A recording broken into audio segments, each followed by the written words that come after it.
Проблемы онлайн-обучения, с которыми сегодня сталкиваются учителя и родители, одна из самых обсуждаемых и острых тем на сегодняшний день. Для многих такая форма преподавания и получения знаний стала настоящим испытанием. Как сохранить здоровье и при этом получить образование? На этот вопрос на протяжении нескольких часов пытались ответить педагоги.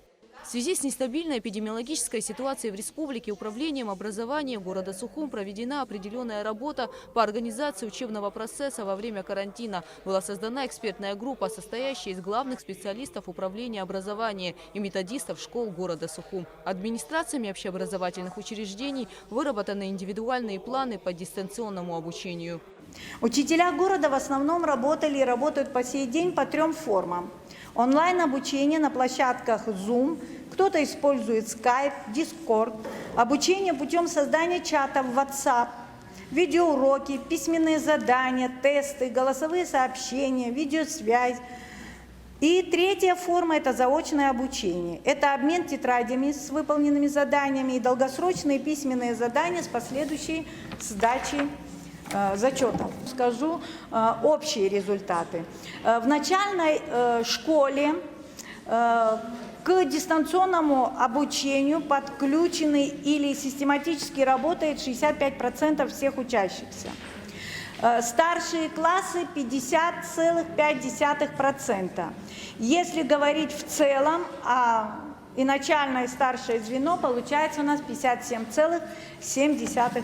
Я представляю вспомогательную школу. То есть это особенная школа, это коррекционная школа, где ведется коррекционная работа, проработанная годами. Мне отсюда удобнее. Вот я хочу понимать, кто нам, специалистам, таким как мы, научит нас, несмотря на то, что мы контактируем с Екатеринбургом, со специалистами, которые многие годы нас чему-то обучают, где уже 100% ясно, что онлайн работа с такими детьми не получится.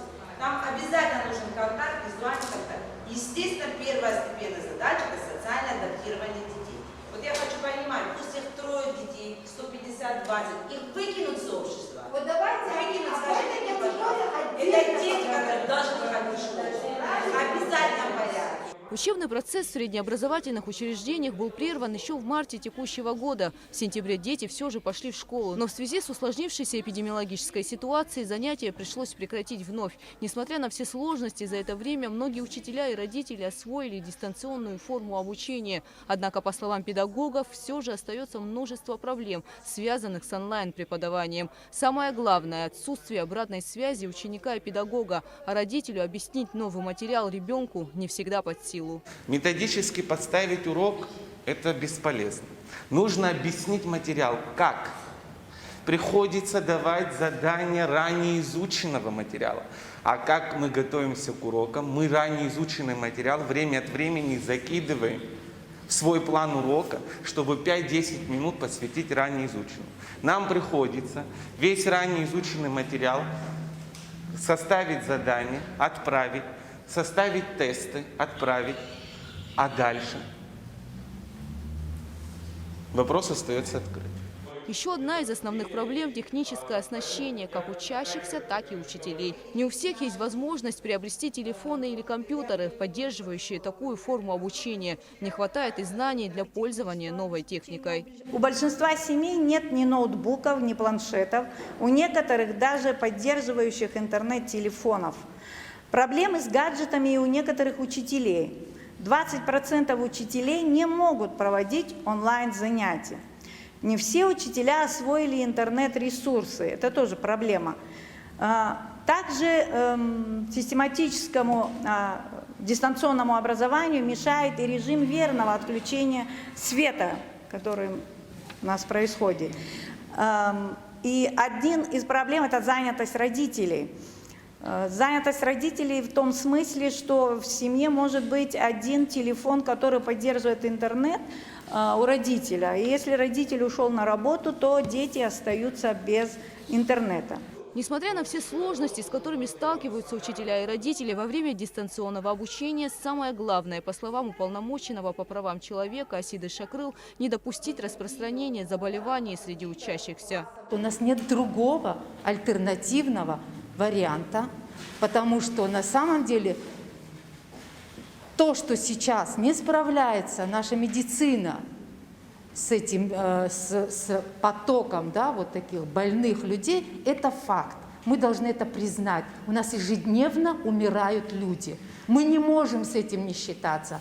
Мы все понимаем, что заменить устоявшуюся систему образования на протяжении десятков лет в одночасье, в течение месяца, полноценно мы не сможем. Никто с этим не спорит. Я просто вас хочу призвать к тому, чтобы, не надо нам на это сейчас тратить время, чтобы нам это друг другу доказывать.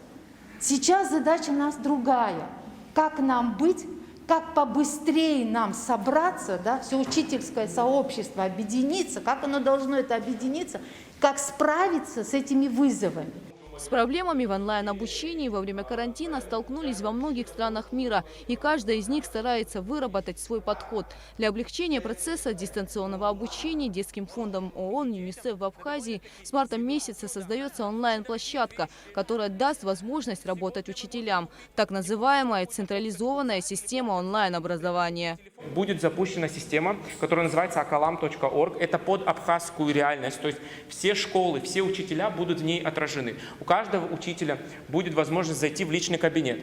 У него дублируется полностью расписание школьное. То есть он нажимает на кнопочку, и весь его там 5 Б, 7 А там присутствует. Туда будут встроены уже элементы зума. То есть не нужно будет сторонне как-то выходить. Это внутри всей этой системы. Электронный дневник, электронный журнал, домашние задания. И вот то, что вы говорили, Лолита Николаевна, касаемо домашнего задания.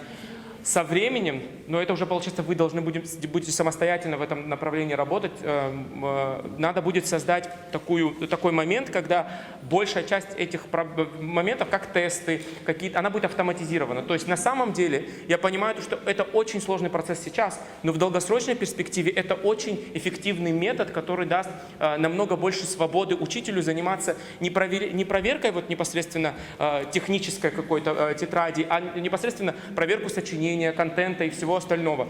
То есть это тоже, я понимаю, что это очень сложный процесс сейчас, но в долгосрочной перспективе это действительно то, что необходимо будет. Еще один из элементов, которые были отмечены, это естественно, и мы этот фактор признаем, это техническая база и доступ к интернету.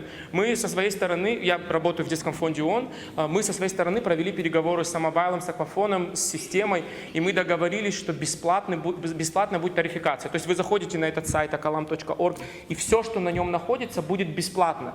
То есть даже если у вас 0 рублей на счету, у ребенка 0 рублей на счету, сразу же будет возможность использовать этот ресурс. То есть это один из элементов решения проблемы.